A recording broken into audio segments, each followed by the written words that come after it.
कला केंद्र में एक कर्मचारी की सैलरी 2020 के बाद दी ही नहीं गई। आप ये सोचें कि जो कर्मचारी 2020 के बाद जिसको सैलरी नहीं मिल रही, एक महीने की भी आपकी सैलरी रोक ली जाए तो कितनी परेशानी होती है। तो 2020 के बाद लगभग 2.5 साल हो रहे हैं, सैलरी आ नहीं रही है। घर कैसे चलेगा, परिवार कैसे चलेगा, कैसे वो खाएंगे, क्या करेंगे, क्या नहीं। और वो जो शख्स हैं वो हमारे साथ हैं, ये हैं, इनका नाम है थोड़ू राम। कला केंद्र में ये काम करते हैं, एज ए माली का काम करते हैं यहाँ पर। और लगभग जो जानकारी इन्होंने हमें दी है, 2010 में ये यहाँ पर लगे हुए थे और इनको कला केंद्र सोसाइटी की तरफ से 110 रुपये दिए जाते थे।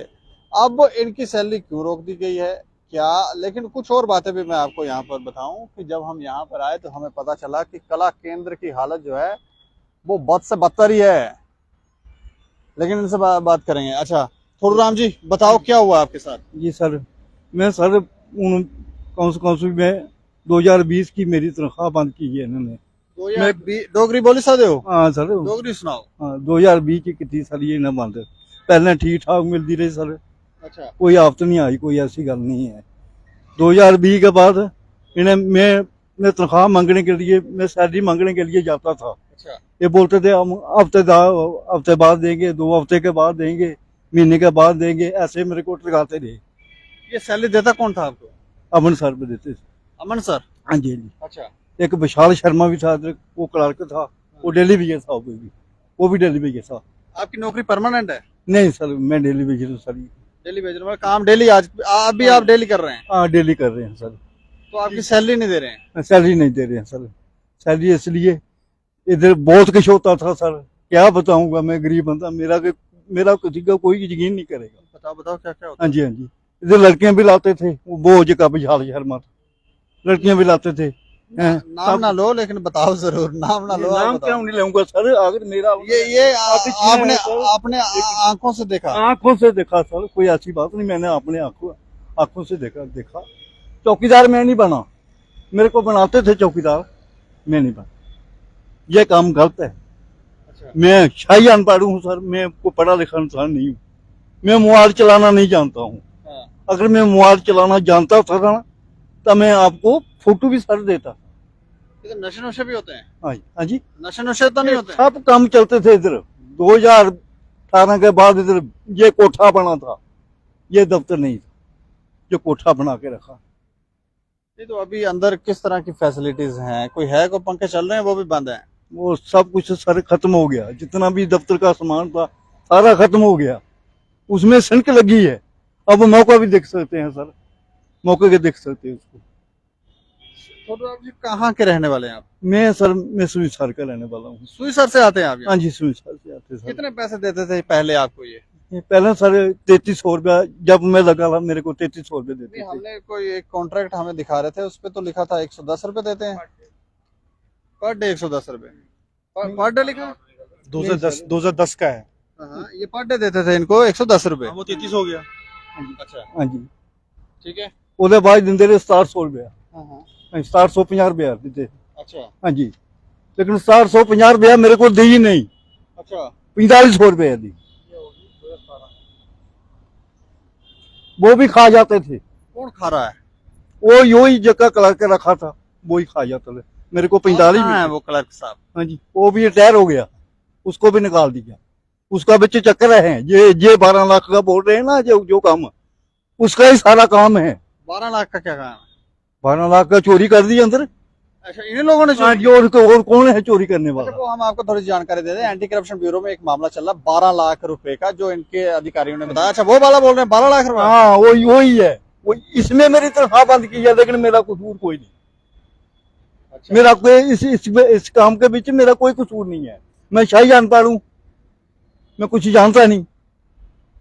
आपको तड़फा रहे हैं? मेरे को तड़फा रहे सर। कैसे? मैंने ऐसा भी बोला भाई, अगर मेरे को निकाल दिया, मेरे को ऑर्डर कॉपी दे दो।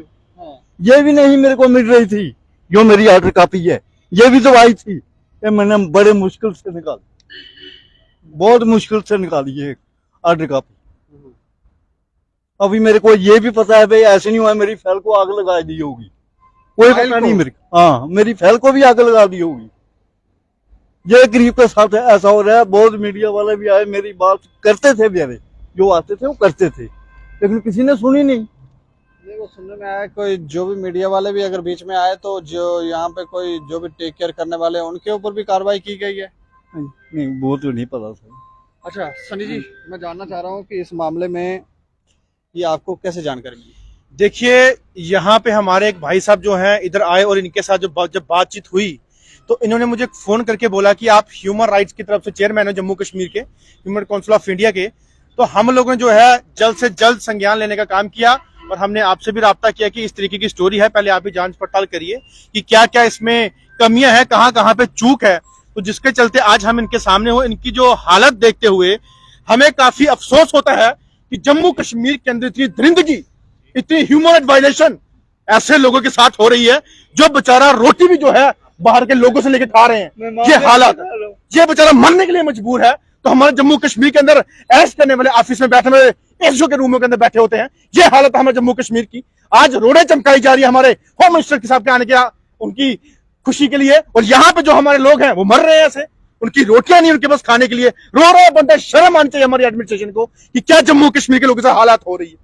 ये जम्मू कश्मीर नया बनाया आप लोगों ने, और बात बोलते जम्मू कश्मीर रोजगार दिया हमने, जो रोजगार देने के बाद ये हालत है जम्मू कश्मीर की। अरे कम से कम शर्म करो कि आप एक बुजुर्ग है ना, कोई बेचारा सुरीसा से यहाँ आता है रोज है और माली का काम करता है। अगर 2020 में अगर बंद कर दी सैलरी तो उसको ऑर्डर दे दो आप निकालने का। अगर ऑर्डर नहीं दे रहे हो, सुबह से लेकर शाम तक इसे काम करवाते हो, चौकीदार इसको आपने बना के रखा हुआ है। अगर ये जल्द से जल्द आपने इनके लिए हल नहीं किया मसला, तो मैं ह्यूमन काउंसिल ऑफ इंडिया के तहत चलते आपके लिए बड़ी से बड़ी कार्रवाई कराऊंगा और जो जो इसमें विक्टिम पाया जाएगा उसके खिलाफ कार्रवाई होगी। तो और भी कुछ आरोप इन्होंने लगाए, ये कह रहे हैं कि यहाँ इन्होंने कोठा बना रखा था, ये यहाँ पर लड़के लाते थे।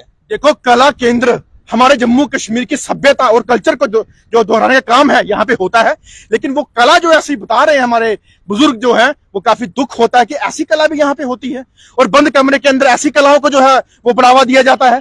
अरे कला केंद्र मैंने खुद देखी अंदर जाके, वहां पे खंडर है, बंद है, फैन वहां नहीं, अच्छे इंफ्रास्ट्रक्चर वहां नहीं। किस तरीके की कला केंद्र आपने बना के रखी? कला केंद्र जम्मू कश्मीर के एक एक चीज को दर्शाने वाली बात करते हैं, कल्चर को प्रमोट करने की बात करते हैं। अरे कला केंद्र के अंदर 2 मुलाजम टोटल है, एक ये है और एक ये है। मुझे बताइए, 2 मुलाजम कला केंद्र के अंदर चला रहे हैं, वही सफाई कर्मचारी, वही टेक केयर, वही सब कुछ। ये क्या हाल है जम्मू कश्मीर के अंदर? और जम्मू कश्मीर के अंदर अगर ऐसी चीजें होती रही तो मुझे बताइए जम्मू कश्मीर को डूबने में ज्यादा टाइम नहीं लगेगा। और जम्मू कश्मीर के अंदर ह्यूमन राइट जो वायलेशन है वो बहुत बड़े तादाद में हो रही, चाहे किसी भी एंगल से हो, लेकिन ह्यूमन राइट वायलेशन जो है हम कतई बर्दाश्त नहीं करेंगे। हमारे माननीय अमित शाह जी अगर आपके चैनल के माध्यम से सुन सके रिपोर्ट, तो मैं देना चाहता हूं कि जम्मू कश्मीर के अंदर ह्यूमन राइट जो एक्ट है वो लागू करे, जो जो कार्रवाई गलत यहाँ पे करता है, ह्यूमन राइट वायलेशन का उल्लंघन करता है, उसके खिलाफ हम कार्रवाई करने में सक्षम रहे। नहीं तो सेंटर से हम उनकी कार्रवाई जो है वो करवाने में हम जो विफल रहते हैं, लेकिन अब जो है वो कंटिन्यू उसकी जो कार्रवाई है वो कंटिन्यू रहेगी। लेकिन ऐसे लोगों के साथ आज डेली विजिट तो पिसी रहे हैं और ऐसे मासूम लोगों के साथ ऐसे हालत कर, शर्म करो यार। हम लंगर लगाते हैं, लोगों की सेवा करते हैं, सेवा करने जाते हैं गांव गांव में, तो ऐसे बुजुर्ग बेचारा जो रो रहा है, कह रहा है कि मेरे को खाना तक नसीब नहीं होता आपके पास काम करने के बाद, शर्म आनी चाहिए ऐसे लोगों को देखते हुए कि कैसे लोगों के साथ आप व्यवहार करते हो ऐसा। अब क्या चाह रहे हो आप? हाँ जी, रोना नहीं है, अब क्या चाह रहे हो? क्या चाहना सर, पूरा घर भी बर्बाद हो गया, केला कमाने वाला हूँ, क्या करूंगा मैं। कितने बच्चे हैं आपके? 2 लड़के हैं, 4 लड़कियां। अच्छा, 4 लड़की शादियां करवा दी उनकी? नहीं करवा। छोटे हैं अभी बच्चे? हाँ छोटे हैं, लड़के छोटे हैं। एक ही बड़ा था, वो फंसा दिया, जो लगाया था मैंने, तो उसको फंसा दिया? उसको फंसा दिया। अच्छा, हाँ उसकी जी, गलती है? हाँ जी। देखो सर, मैं ऐसा तो मैं यकीन नहीं दे सकता हूँ, क्या पता हो सकता है उसको अंदर रखा था, क्या पता गलती करवाई होगी इसी से, मैं नहीं, ऐसा नहीं मैं बोल सकता हूँ।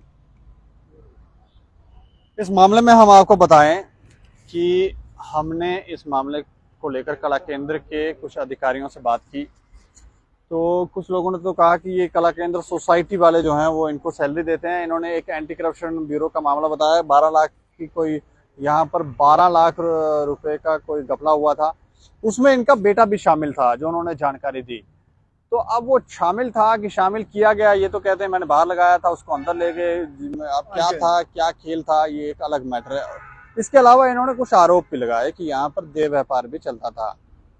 व्यापार चलता था कि अपने ऐशो आराम के लिए क्या कर रहे थे ये लोग। लेकिन ये आरोप लगाए हैं, क्योंकि ये इन्होंने ऑन कैमरा ही ये आरोप लगाए, इसमें सच्चाई है या नहीं ये हम नहीं जानते। इसके अलावा सोसाइटी के कुछ अधिकारियों से भी बात करने की कोशिश की तो कुछ बातें तो हुई नहीं। कुछ ने कहा हम रिटायर हो गए हैं, कुछ क्या, लेकिन ये एक वृद्ध व्यक्ति हैं जो इस मार को झेल रहे हैं। सैलरी इनको मिल नहीं रही है, आंखों से आंसू टपक रहे हैं, कैसे चलेगा। हमें लगता है कि इनको सैलरी जो है वो मिलनी चाहिए, क्योंकि ये डेली अभी भी काम कर रहे हैं। और भी जो जहाँ पे कला केंद्र में ठीक काम नहीं हो रहे हैं उस पर भी थोड़ा दृष्टिकोण डाला जाए। और इस खबर के ऊपर आप प्रतिक्रिया भी रखें और देखते रहें दैनिक क्षण समाचार। मुझे और मेरे सहयोगी राजीव गुप्ता को दें इजाजत। नमस्कार।